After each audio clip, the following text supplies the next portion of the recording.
નમસ્કાર દર્શક મિત્રો, અબ તક ચાય પે ચર્ચા. હું છું આપનો દોસ્ત અરુણ દવે. ચાય પે ચર્ચા એટલે અલગ અલગ વિષયો સાથેની, અલગ અલગ વિચારો સાથેની, અલગ અલગ માહિતીનો એક સુંદર શ્રેષ્ઠ અફલાતુન કાર્યક્રમ. મિત્રો, આવા કાર્યક્રમ થકી એક સકારાત્મક વાતાવરણ સમાજની અંદર જ્યારે કોઈ પણ પ્રશ્નનો જવાબ ન મળતો હોય ત્યારે આવા કાર્યક્રમો થકી લોકોને જ્ઞાન મળતું હોય છે અને એક જનજાગૃતિ પ્રસરતી હોય છે. 21મી સદી એટલે જ્ઞાનની સદી. આજે જ્યાં જુઓ ત્યાં શિક્ષણની વાત થાય છે. શિક્ષણ મેળવવું જરૂરી છે આજના યુગમાં, એના વગર ચાલશે નહીં.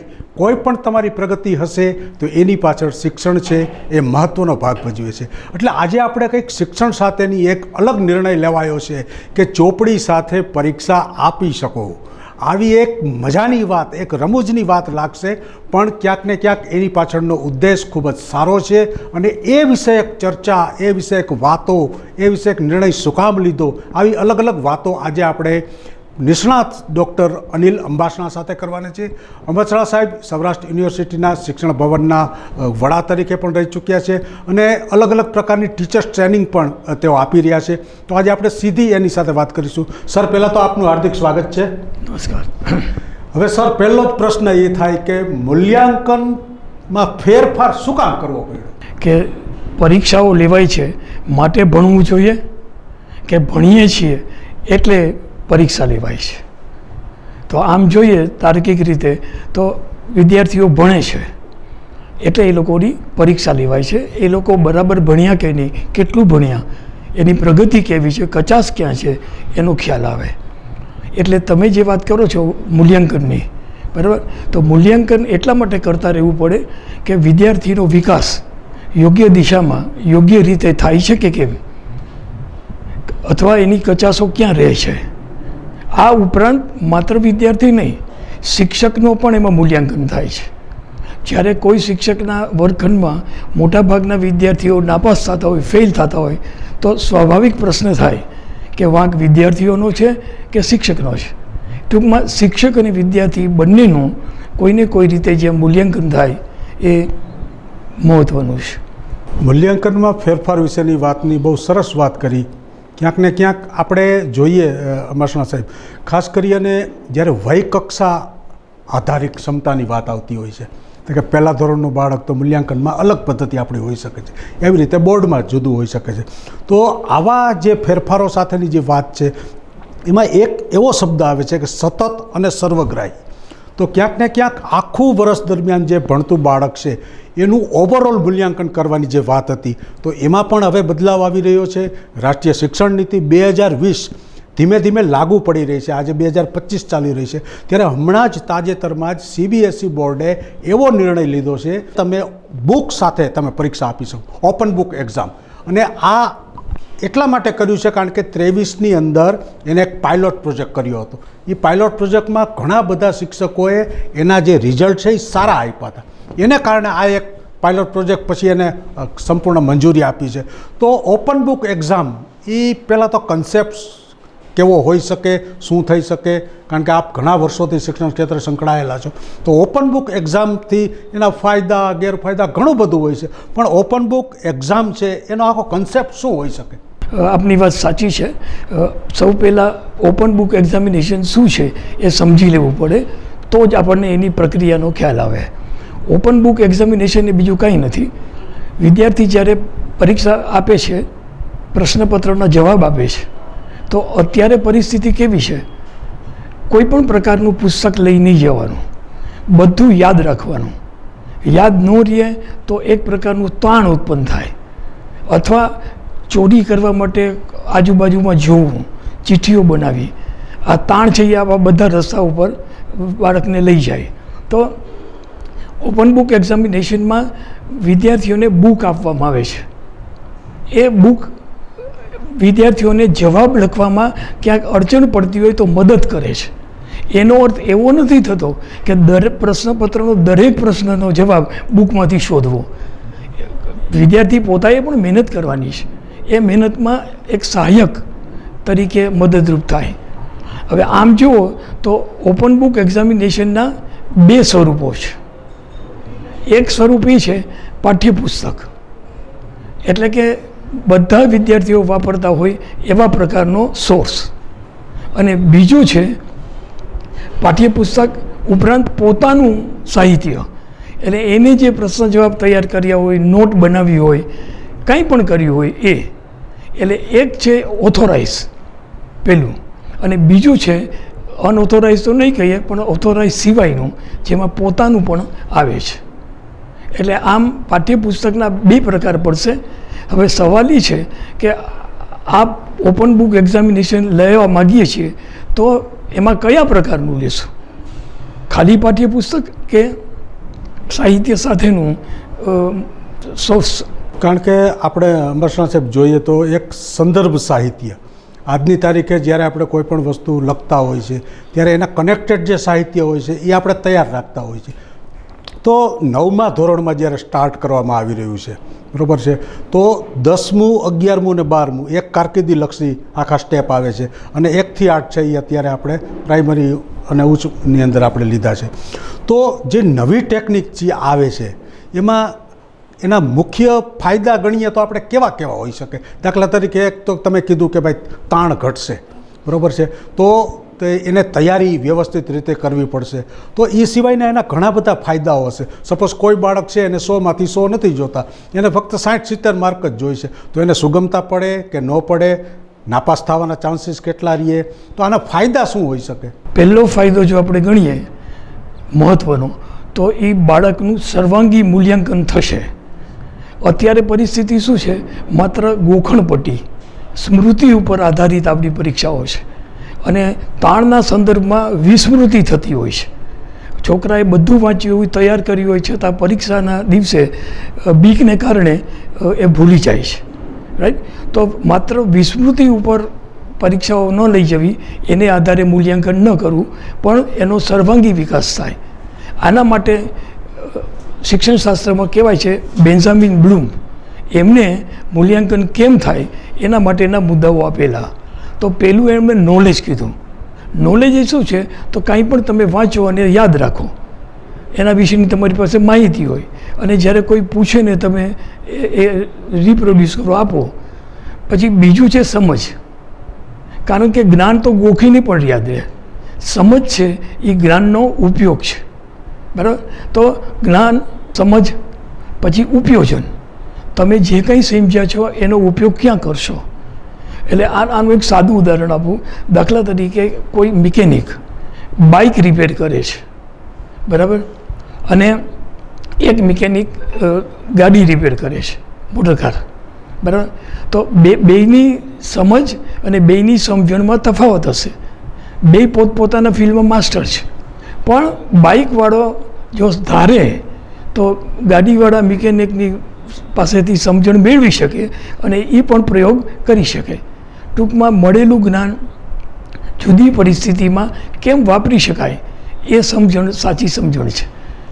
પછી એના પછી વધારે આવે છે તો બહુ જ કક્ષાની છે કે જેમાં સિન્થેસિસ એટલે જોડાણ કરવું મુદ્દાઓનું, પછી પૃથ્થકરણ એટલે પૃથ્થકરણ ને જોડાણ કરવું એ એકબીજા સાથે જાય છે, અને છેલ્લે મૂલ્યાંકન.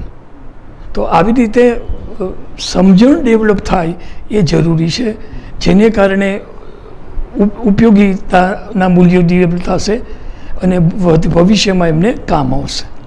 અમરશા સાહેબની ચર્ચામાં આપણે દર્શક મિત્રો તમને પણ વિચાર આવ્યો હશે કે ક્યાંક ને ક્યાંક જૂની જે પદ્ધતિ હતી એમાં યાદશક્તિની કસોટી થતી હતી, અને અહીં હવે જ્ઞાન અને સમજ એની કસોટી થશે. તો ક્યાંક ને ક્યાંક તૈયારીમાં પણ બદલાવ આવશે. તો હવે અમરશા સાહેબ, મારો એ પ્રશ્ન છે કે હવે બુક સાથે, સંદર્ભ સાહિત્ય સાથે બધું જ તમે રો મટીરિયલ લઈને, પહેલાં તો આવું નાની નાની ચિઠ્ઠીઓ બનાવી જતા ને એવી રીતે ચોરીના બધા પ્લાન કરતા હતા, તો ક્યાંક ને ક્યાંક એ વખતે એની સમજદારી એવી હશે ને કે આ પૂછાવાનું છે તો આ મારે કામ આવશે. પણ હવે જ્યારે તમને બધું જ રાખવાની જ છૂટ આપી છે, ત્યારે તમારે કેવા તમારી પોતાની ટૂંકી નોંધ હશે એ તમે રાખી શકશો, જેને આપણે વર્ષો પહેલાં ચિઠ્ઠી કહેતા કે પરીક્ષામાં ચિઠ્ઠી પકડવાની, ચોરી પકડવાની, કોપી બુક બીજામાંથી જોતા હો. પણ હવે તો તમારે જ રાખવાનું છે. તો તમે કેવું કેવું લઈ જશો એ તમને તો પહેલાં પ્લાન કરવો પડશે, સમજદારી વિકસાવવી પડશે, તૈયારી કરવી પડશે. સૌથી અગત્યની વાત છે કે પાઠને તમારે દરેક લેસનને બરોબર સમજવો પડશે. ઘણીવાર તમને બુક રાખવાનું કીધું હોય પણ આ જે પ્રશ્ન છે એ કયા પાનામાંથી કયા પાઠમાંથી પૂછવાનો એ જ ન ખબર હોય તો તૈયારીમાં શું બદલાવ આવી શકશે હવે છાત્રોમાં? આ તમારા પ્રશ્નને બે દૃષ્ટિકોણથી વિચારી શકાય. નંબર એક કે શિક્ષક ભણાવશે ત્યારે એની ફરજ છે કે એને બધું જ ભણાવવાનું છે, બાળકોને પૂરેપૂરું સમજાય એ રીતે ભણાવવાનું છે. હવે અઘરા પ્રશ્નો આવે અને બાળકને ન આવડે તો હવે એની પાસે પાઠ્યપુસ્તક છે, સંદર્ભ સાહિત્ય છે. એટલે કદાચ એવું ન બને કે શિક્ષક બુક સાથેની એક્ઝામિનેશન કેમ આપવી, શું કરવાનું, શું ધ્યાન રાખવાનું, અને પાસ આવવા માટે 100 માર્ક જરૂરી ખરા પણ 35-40 માર્કે પાસ થવાય છે તો એ એવી પણ સલાહ આપે કે આટલું કરો, વધારે માર્કની જરૂર નથી, તારું કામ નથી. બરાબર? એક આવું છૂપું દૂષણ આવી જવાનો સંભવ રહેશે. દાખલા તરીકે તમે મેથમેટિક્સમાં જોજો, ભૂમિતિમાં રાઇડર્સ આવે, બરાબર? આજની તારીખે રાઇડર શીખવાડતા શિક્ષકો કેટલા? તો આંગળીના વેઢે તમે ગણી શકો. લોકો છોડી દે છે. બરાબર? એટલે એક શિક્ષકોએ હવે સજાગ રહેવું પડશે, બધું જ ભણાવવું પડશે. આ કાઢી નાખશું એ નહીં ચાલે. બીજું, વિદ્યાર્થીઓના પક્ષે જોઈએ તો એને મૂંઝવણ એ થશે કે પાઠ્યપુસ્તકમાંથી મારે જે જોઈએ છે એ કેવી રીતે મળશે, અથવા સંદર્ભ પુસ્તકમાંથી કેવી રીતે મળશે. તો એ ફીંદવામાં ગોતવામાં ઘણો સમય જશે. એ એક આની મોટી મર્યાદા રહેશે. ખાસ કરીને જે મર્યાદાની તમે વાત કરી તો બદલાવમાં તૈયારીમાં પણ બદલાવ આવશે. દાખલા તરીકે કોઈ પણ જે પુસ્તક છે 100 પાનાનું પેજ હોય એને સંપૂર્ણ યાદ રાખવાનું છે. હોશિયાર વિદ્યાર્થીઓ છે જેને 80-85 માર્ક આવે છે એને બેનિફિટ થવાનો છે, કારણ કે એને જે 15% જે નથી આવડતું એ તાત્કાલિક એને લેવાનો છે. ઘણી વસ્તુ એવી પણ બનશે કે શોધતા એને સમય ઘટી પડશે, 3 કલાકનો સમય હોય તો ઘણા બધા છે. અને હજી તો જૂન 2026થી લાગુ થવાનું છે. તો આ ગાળા દરમિયાન 2020ની રાષ્ટ્રીય શિક્ષણ નીતિ ધીમે ધીમે બદલાવ કરી રહી છે. એમાં એક આ CBSE બોર્ડે એક બદલાવ કર્યો છે. સંદર્ભ સાહિત્યની પસંદગી બાબતે પણ છાત્રોએ ખૂબ જ જાગૃત થવું પડશે કે કેવા પ્રકારનું. દાખલા તરીકે સરકારના જે પાઠ્યપુસ્તક મંડળો છે એના એક ચોક્કસ નિયત કરેલા પુસ્તકો હશે. એ સિવાય જે ખાનગી પ્રકાશનો છે એ પણ અત્યારે એને રાખવા કે ન રાખવા, એમાંથી પૂછાય કે ન પૂછાય. કારણ કે આમાં તો શિક્ષકોની જે પેપર કાઢતાની એની પણ કસોટી થશે, ક્ષમતા લેવલની એક વાત છે એ પણ રહેશે. તો સાહિત્યની જે પસંદગી સંદર્ભની કરવાની છે એ બાળક અત્યારથી કદાચ વિચારે કે ભાઈ મને આ પેપર છે, બરાબર છે, એ પેપરની અંદર મારે આવું લખવાનું છે તો મારે કેટલું જોશે, તો એની પસંદગીમાં શું એને તકેદારી રાખવી પડશે? તકેદારી કરતાં એક બીજો જે જોખમકારક પરિબળ છે તે કે જ્યારે વિદ્યાર્થી સાહિત્યની પસંદગી કરે છે, બરાબર, એમાં નથી આવડતું કે અઘરું લાગે છે, બરાબર, તો એ શું કરશે? ઓમિટ કરશે, જવા દેશે. માનો કે પૂછાય તો બુક તો છે ને, સાહિત્ય તો છે ને, અથવા બાજુવાળાને પૂછી લે તો ચાલશે. એક આ દૂષણ રહેશે. હવે પસંદગીમાં મેં જેમ આગળ વાત કરી કે 2 સ્વરૂપ છે. એક માત્ર સ્ટાન્ડર્ડ એટલે કે પાઠ્યપુસ્તકો, બરાબર, અને બાકીનું વધારાનું સંદર્ભ સાહિત્ય જે તમે કહો છો પબ્લિશર્સ લોકો પસાર કરે છે. આમ એક રીતે જોઈએ તો કોઈ પણ મુદ્દો ભણાવવો એ એક બોર્ડની પાઠ્યપુસ્તકમાંથી ભણાવો કે બીજામાંથી ભણાવો, મૂળ સંકલ્પના તો સરખી છે. માનો કે તમે વર્તુળની વાત કરો તો બોર્ડ બદલાય તો વર્તુળ ન બદલાય, બરાબર, એથી થાય. પણ સવાલ એ છે કે એને કેવી રીતે રજૂ કર્યું છે, બુકમાં કેટલા ઉદાહરણો આપ્યા છે, ભાષા બાળકને સમજાય એવી છે, બરાબર. આ બધા પરિબળોને ધ્યાનમાં રાખીને જો પાઠ્યપુસ્તક તૈયાર થયું હોય અથવા તો સંદર્ભ સાહિત્ય, બરાબર, તો બાળકને એ વધુ અનુકૂળ પડશે. અને એ તો સજેશન કરતાં એ પોતે વાંચીને અનુભવ કરે કે આ મને સમજાવ્યું છે, બરાબર, અને એમાં શિક્ષકની મદદ લે. અને હોશિયાર વિદ્યાર્થીને ફાયદો એ છે કે એને ટેક્સ્ટ બુક ઓપન બુક જેવું રહેશે જ નહીં, કારણ કે એને ઓલમોસ્ટ મોટાભાગનું આવડતું જ હોય છે, બરાબર, અને એ પોતાનું પેપર લખશે. સવાલ ટાઈમનો આવશે. એક વિદ્યાર્થીને ટાઈમ વધુ લાગે છે, બીજાને ઓછો લાગે છે, બરાબર, તો શું બે માટે ફિક્સ ટાઈમ રહેશે કે ટાઈમને વધારવામાં આવશે? અને બીજું કે પેપર સ્ટાઇલ ઉપર બહુ આધાર રહેશે. અને જ્યારે પેપર સ્ટાઇલની વાત કરીએ ત્યારે એનું ગુણાંકન મૂલ્યાંકન, બરાબર. તો નબળા છોકરાઓને સાહિત્ય ગોતવામાં પેપર સ્ટાઇલ શું છે, ક્યાં કેટલા માર્ક છે, એને ધ્યાનમાં રાખીને સંદર્ભ સાહિત્ય પસંદ કરવું જોઈએ. તમારી સાથે જ્યારે ચર્ચાની જે વાત તમે જવાબ આપી રહ્યા હતા ત્યારે ઘણા બધા પ્રશ્નો મારા મગજમાં હતા. ખાસ કરીને આપણે દર્શક મિત્રો એક સરસ મજાની તમને હું વાત કરું. અબ તકના આ પ્રયાસની અંદર તમે તમારા પરિવારના સભ્યોને પણ વાત કરજો, મિત્ર સર્કલમાં પણ વાત કરજો, લાઇક, શેર, સબસ્ક્રાઈબ એટલું બધું તમે એને ફેલાવજો. કારણ કે ક્યાંક ને ક્યાંક અત્યારે જે કરંટ ઇસ્યુ છે એજ્યુકેશનનો, આજના યુગમાં શિક્ષણ તમારે ગમે તેવું પ્રગતિ જોતી હોય તો એક લીટીમાં એનો જવાબ આપે કે તમારે ભણવું પડશે. તો શિક્ષણની અગત્યતા છે જ. દાખલા તરીકે વૃક્ષ ઉપર ચડવાની જ્યારે વાત આવે ત્યારે તમે એક મંકીને રાખો, એક માણસને રાખો, એક માછલીને રાખો અને પછી તમે એની પરીક્ષા લો તો એમાં જાજામાં જાજા માર્ક છે એ મંકીને આવશે. કારણ કે સ્વાભાવિક છે, એ ચડવામાં એની ક્ષમતા છે. માછલી ચડી નહીં શકે, માણસ ધીમે ધીમે ચડી શકે. તો ક્યાંક ને ક્યાંક ઓવરઓલ મૂલ્યાંકન, ગુણવત્તાસભર શિક્ષણની વાત કરવામાં આવે છે. છેલ્લા 5 વર્ષ ત્યાં સતત અને સક્રિય રીતે સતત શિક્ષણમાં બદલાવની જ્યારે વાત આવે છે ત્યારે સર આ એક બહુ જટિલ પ્રશ્ન છે અને એક ચર્ચા ખૂબ જ થઈ રહી છે અત્યારે કે શું બુક સાથે પરીક્ષા લેવાથી ગોખણપટ્ટી નાબૂદ થઈ જશે? ગોખણપટ્ટી કોણ કરે છે, પહેલો પ્રશ્ન. બરાબર. જે લોકો હોશિયાર છે, સારા માર્ક્સ મેળવે છે, એ લોકો સમજીને યાદ રાખે છે. બરાબર. યાદ રાખવાનો મતલબ એ છે કે તમે એને પાછું પુનઃસ્મરણ કરી શકો સાહજિક રીતે. જે લોકોને યાદ નથી રહેતું, બરાબર, એ લોકો 5 વાર 10 વાર લખે છે, વાંચે છે, તો પણ યાદ નથી રહેતું. બરાબર. તો આવા સમયે આવા વિદ્યાર્થીનું શું? આ નવી સિસ્ટમ આવશે કે જૂની સિસ્ટમ રહેશે એને કારણે એનામાં ફેરફાર નહીં થાય.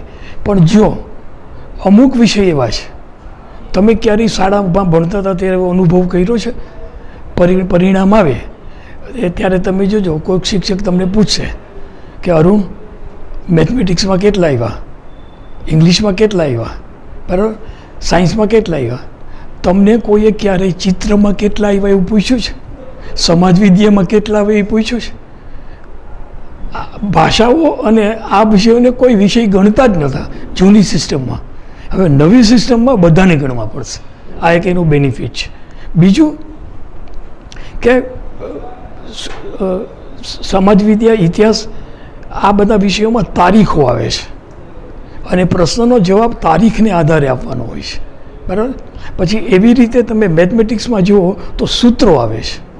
તો ઘણીવાર સૂત્ર નથી આવડતું માટે દાખલો નથી આવડતો. બરાબર.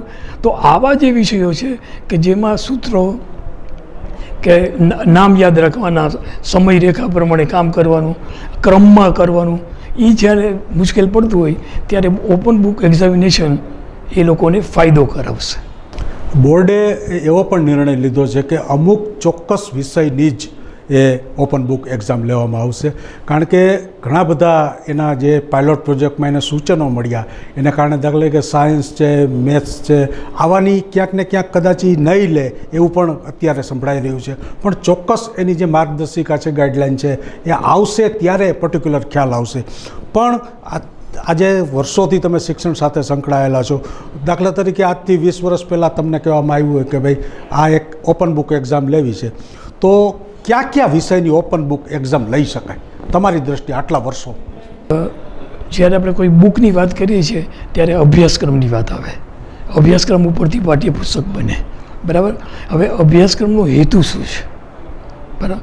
જો અભ્યાસક્રમનો હેતુ હાયર લેવલ થિંકિંગ હોય કે બાળક વધારે ઉચ્ચ કક્ષાનું વિચારે, બરાબર, એની યાદશક્તિને ધાર કાઢે, આવું કરવું હોય ત્યારે માત્ર ગોખેલા મુદ્દાને આધારે જવાબ ન આવવો જોઈએ, પણ એમાં કાંઈક ફેરફાર કરીને, બરાબર, એ જવાબ લઈ આવે.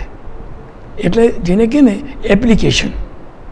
માત્ર દાખલા તરીકે તમે એમ કહો કે ન્યૂટનનો ફલાણો નિયમ લખો, સમજાવો. હવે લખો કયો તો માત્ર નિયમ લખીને છૂટી જવાનું છે. એ છોકરાને આવડે છે કે નહીં એ કાંઈ નહીં ખબર પડે. પણ જ્યારે તમે એમ કહો છો કે સમજાવો, વર્ણવો, બરાબર, તો આ બ્લૂમ ટેક્સોનોમીમાં આ જ સમજાવ્યું છે કે કયા પ્રશ્નમાં કયા ક્રિયાપદો વાપરવા. બરાબર. દાખલા તરીકે પુષ્પની વાત કરીએ કે પુષ્પ પુષ્પના વિવિધ ભાગો લખો, નામકરણ કરો, તો એ એક પ્રશ્ન છે. પુષ્પના વિવિધ ભાગોના નામકરણ સમજાવો, તો એ અલગ વસ્તુ છે. ખાલી નામકરણમાં લીટા માર દેસી નહીં, અને સમજાવવું પડશે. તો આવી રીતે એક મુદ્દા ઉપરથી આગળનું વિચારી શકે, સમજી શકે એવા પ્રકારના પ્રશ્નો પૂછવા જોઈએ. અલગ અલગ વિષયની જ્યારે વાત થઈ રહી છે ત્યારે સતત અને સર્વગ્રાહી મૂલ્યાંકનની વાત કરી છે. તો ઓવરઓલ જે અત્યારે આપણે રનિંગમાં મૂલ્યાંકન કરીએ છીએ, વીકલી ટેસ્ટ લઈએ, 6 માસિક, વાર્ષિક, આવી રીતનું જે આપણું માળખું છે, તો એમાં ક્યાંક ઓવરઓલ મૂલ્યાંકન સતત અને સર્વગ્રાહી બાળકની દેખરેખ 24 કલાક શિક્ષક શાળા સમય દરમિયાન કરતો હોય કે ભાઈ એના જીવન કૌશલ્ય ખીલા છે, વેલ્યુ બેઝ એજ્યુકેશન છે, આ છે, આવા બધા મુદ્દાઓમાં આ ઓપન બુક એક્ઝામ એને સપોર્ટ કરશે. વિષયો પહેલાં મર્યાદિત કરી લેવા પડે, બરાબર. માનો કે ભાષાના વિષયો એટલે શીખવાડવા જોઈએ કે એનું પ્રત્યાયન કૌશલ્ય ડેવલપ થાય, બરાબર. પછી મેથમેટિક્સ એટલે રાખવું પડે કે એ શીખવાનો હેતુ જુદો છે આખો. માનો કે જ્યોમેટ્રી, તો કાલ સવારે એન્જિનિયરિંગ કે આર્કિટેક્ટ કોલેજમાં જાય તો એને આવડવું જોશે, નહીંતર અહીંયા કામ નહીં કરી શકે, બરાબર. તો આવી રીતે સતત અને સર્વાંગીમાં ફેર છે. સતત શું છે કે તમે અમુક નિશ્ચિત અંતરે માપો છો, બરાબર.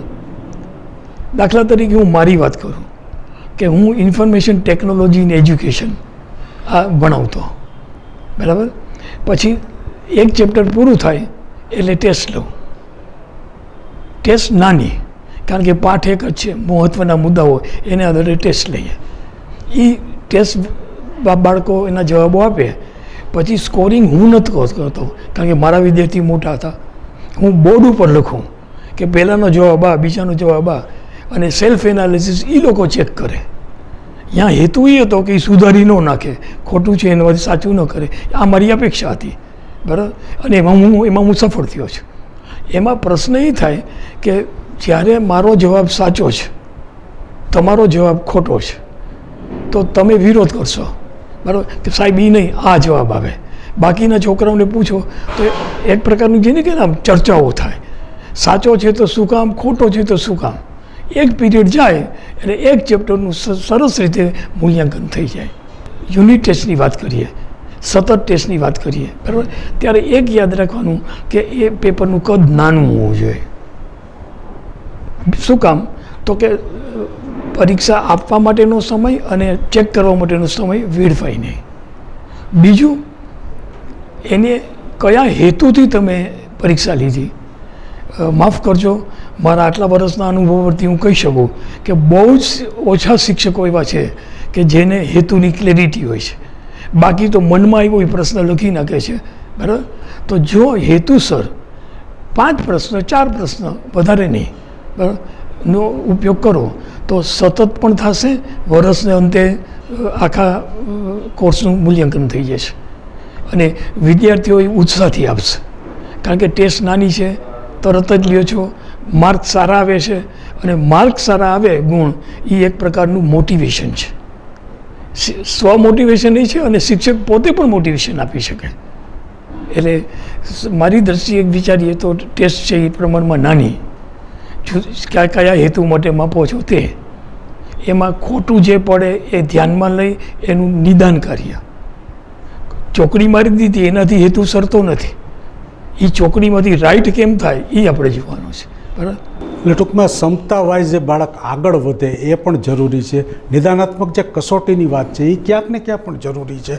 સાથોસાથ જે વર્ષોથી ચાલી આવતી પદ્ધતિ છે એમાં એકાએક બદલાવ આવે ત્યારે ઘણી બધી મુશ્કેલીઓ પણ આવતી હોય છે, પણ એમાંથી સાંગોપાંગ નીકળીએ અને એક આ બધી વસ્તુમાં એક એટલું તારણ નીકળે કે અત્યાર સુધી વર્ષોથી શિક્ષણના જે શિક્ષકો હતા એ કહેતા હતા કે બાળકને અમે ભણાવીએ છીએ, પણ આ જે કાંઈ અત્યારનું પ્રવર્તમાન જે શિક્ષણ પદ્ધતિ છે એમાં બાળક ભણતો નથી પણ પોતે ભણતો થઈ જાય છે.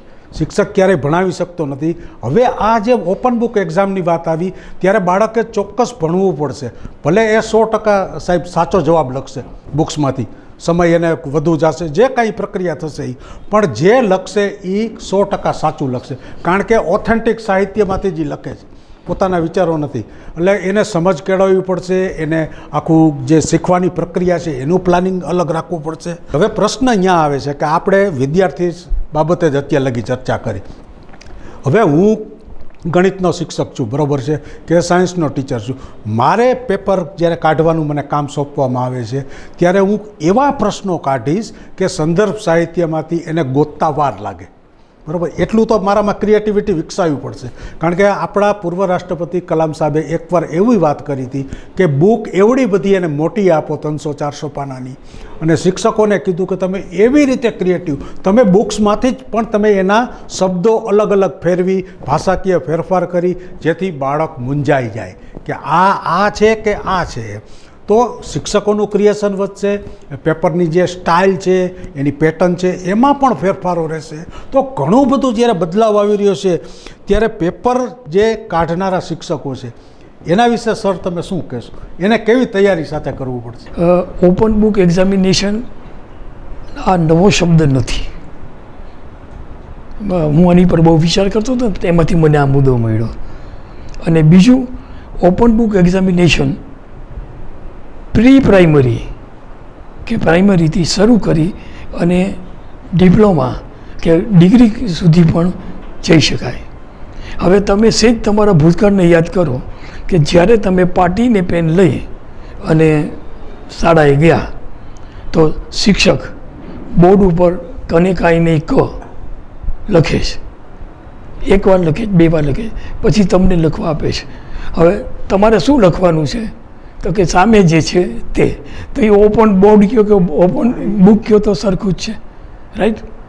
પછી એવી જ રીતે ડ્રોઈંગ ઇન પેઇન્ટિંગનો ડિપ્લોમા GD આર્ટ 4 વર્ષનો કોર્સ, એમાં એક પેપર આવે ફિગર ફ્રોમ લાઈફ, એટલે સામે વ્યક્તિને બેસાડી હોય અને વિદ્યાર્થીઓએ સામેથી જોઈ અને એનું ડ્રોઈંગ કરવાનું હોય, એમાં કલર પૂરવાના હોય. હવે પેપર એક જ છે, ફિગર, બરાબર, અને આ વિદ્યાર્થીઓ છે જેને જ્યાંથી દેખાય છે તે કરવાનું છે, બરાબર. તો કહેવાનો મતલબ એ છે એમાં કોઈ તમને મદદ નહીં કરી શકે, ચોરી નહીં થાય, બરાબર, તમારું અવલોકન વધશે, રાઈટ. તો આવી રીતે જોઈએ તો જે શિક્ષકોએ પેપર સેટ કરવાના છે એણે પહેલું કામ થોડોક વિશેષ સમય આપવો પડશે, નંબર 1. બીજું, બ્લૂમ્સ ટેક્સોનોમી ઉપર એક નજર ફેરવી લેવી જોઈએ, કારણ કે એ દરેક જગ્યાએ કામ આવે છે કે કયું ક્રિયાપદ લગાડો તો કેવો પ્રશ્ન થાય, બરાબર. આ બીજો મુદ્દો. અને ત્રીજું, એક ક્વેશ્ચન બેંક. એકવાર જે મજૂરી કરશે, સમજીને કામ કરશે, એ એને સતત કામ આવતું રહેશે. અને ત્રીજું, કોઓપરેશન. આપણે બે એક વિષય ભણાવીએ છીએ કે જુદો ભણાવીએ છીએ. તમે કાઢેલા પ્રશ્નો મને આપો ચેક કરવા, મારા પ્રશ્ન તમે કહો. જ્યારે આ એક પ્રકારની સમજૂતી ઉત્પન્ન થશે ને ત્યારે ઓવરઓલ મૂલ્યાંકન સરસ રીતે થશે. અને ખાસ એનું ગુણાંકન કે માર્ક કેટલા આપવા, બરાબર. હવે ઘણીવાર માનો કે 2 માર્કનો પ્રશ્ન હોય તો કેટલું લખ્યું હોય તો 1 આપવો, કેટલું લખ્યું હોય તો 1.5 આપવો. ઘણીવાર એ નક્કી નથી હોતો, પછી મનસ્વી રીતે આપણે આપી દઈએ છીએ. અલગ અલગ પેપરની સ્ટાઇલ બદલશે, બધું જ ધીમે ધીમે બદલી રહ્યું છે.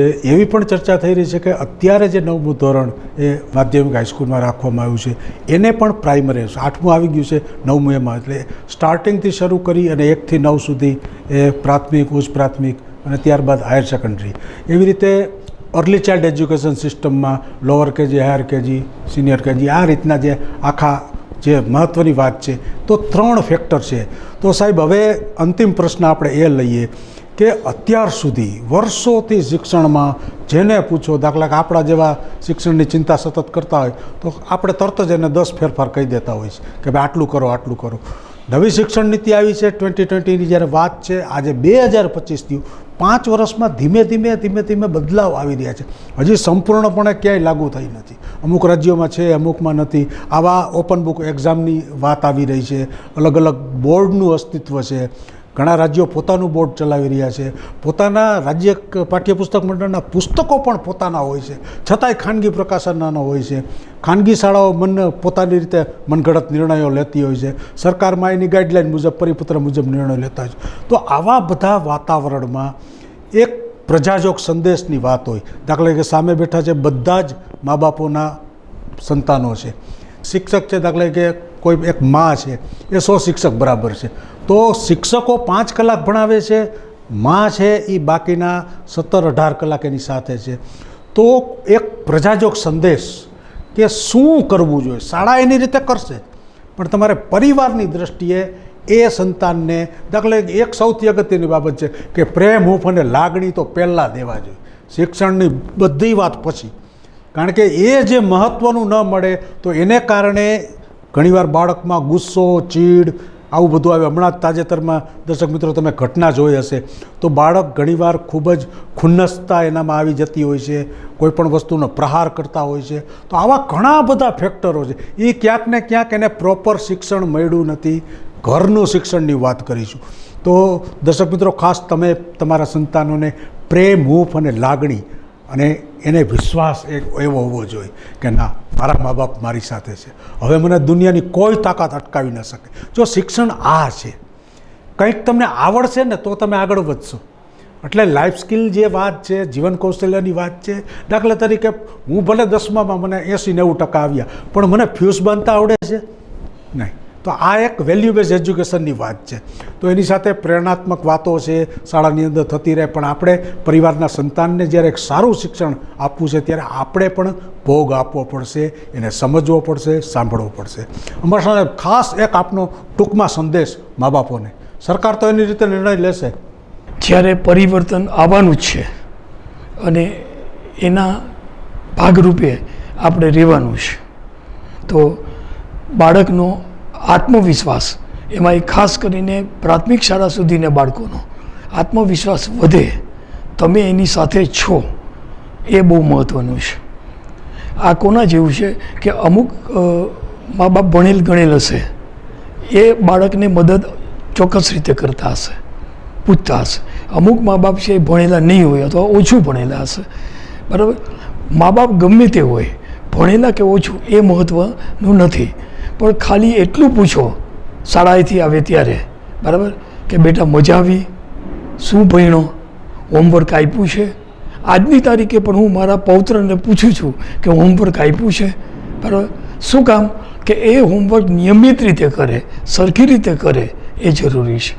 એટલે ટૂંકમાં બાળકનો આત્મવિશ્વાસ વધે એવા પ્રયત્નો કરવાના, જાણતા અજાણતા પણ આત્મવિશ્વાસ તોડવો નહીં.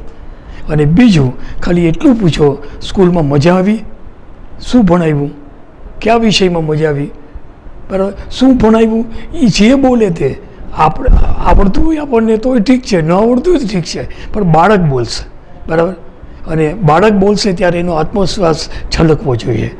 જો આ બે બાબતને ધ્યાનમાં રાખશો, બરાબર, તો હું માનું છું કે બાળક સ્થિરતાપૂર્વક આગળ વધી શકશે. અને આ કામ છે ને, ભણવાનું કામ એ બહુ બહુ મુશ્કેલવાળું છે. આ એ કેના જેવું છે કે આ રૂમમાં એક સોય ખોવાઈ ગઈ છે, બરાબર, અને એ ગોતવાની છે. એટલે સંદર્ભ સાહિત્ય આવે તોય ભલે, હવે એના કેટલાક મુદ્દાઓ અઘરા પડશે 9મા ધોરણ પછી, એ સોયને ગોતવાનું કામ છે. પણ તેમ છતાં આપણે એટલું જ યાદ રાખવાનું કે જ્યારે ઘાસનો ગંજ સળગતો હોય, બરાબર, તો એમાંથી એક પૂરવું પણ ખેંચી લઈએ તો આપણે સારું કામ કર્યું છે, બાકી જે થાય તે. એટલે હંમેશા આનંદથી, વિશ્વાસથી અને શું થયું, કેમ કર્યું, શાબાશ. મેં એવા બાળકો જોયા છે સાહેબ કે ન આવડે ને ત્યારે રોવે છે, બરાબર. એટલે શિક્ષકને મા બાપ શું કહે છે, વધુ મહેનત કર. એટલે મહેનતમાં શું કરવાનું એ કોઈ નથી કહેતું, બરાબર. તો એવા બાળકને ખાલી પાછળ હાથ ફેરવો, ટાપલી મારો ને એમ કહો, મૂંઝામાં આજે ન આવડ્યું ને કાલે આવડશે. Try it again, try it tomorrow, try. આ કરો એટલે આવડે જ. બસ આ વલણ મા બાપે રાખવાનું છે. ખૂબ જ સારી વાત કરી અભાસણા સાહેબે. ક્યાંક ને ક્યાંક આપણા સંતાનોને સાંભળવા પડશે, એને સમજવા પડશે, એને મદદ કરવી પડશે, એને પ્રોત્સાહન આપવું પડશે. અબ તકના એક સુંદર વાત સાથેના પ્રયાસમાં આજે મારી, તમારી અને સૌની વાત એવી શિક્ષણની વાત. કારણ કે આજના યુગમાં સૌએ શિક્ષણ મેળવવું ખૂબ જ જરૂરી છે. ત્યારે અમરસર સાહેબ સાથે આપણે ઘણી બધી ચર્ચાઓ કરી. મુખ્ય આપણો હેતુ હતો એ પરીક્ષા જ્યારે ઓપન બુક એક્ઝામની વાત આવી રહ્યું છે આવનારા સત્રથી, તો એ સંદર્ભે સાથે ઘણા બધા પાસાઓ આપણે આવરી લીધા છે. અબ તક ચાય પે ચર્ચામાં આ જ એક મહત્ત્વની વાત હોય છે, જેને કારણે માહિતી આપણને મળતી હોય છે. ભવિષ્યની અંદર આવા જ અલગ અલગ તજજ્ઞો સાથે સતત આપને અમે મળતા રહીશું. આપને એક ખાસ નમ્ર વિનંતી છે કે ખાસ કરી અને શિક્ષણની મહત્તા સમજજો. ભલે તમે ન ભણ્યા હો પણ તમારા સંતાનોને ભણાવજો, કારણ કે અબ તકનો એક સકારાત્મક પ્રયાસ છે કે સમાજ જ્યારે શિક્ષિત થશે ત્યારે સમગ્ર રાજ્ય શિક્ષિત થશે અને સમગ્ર દેશ.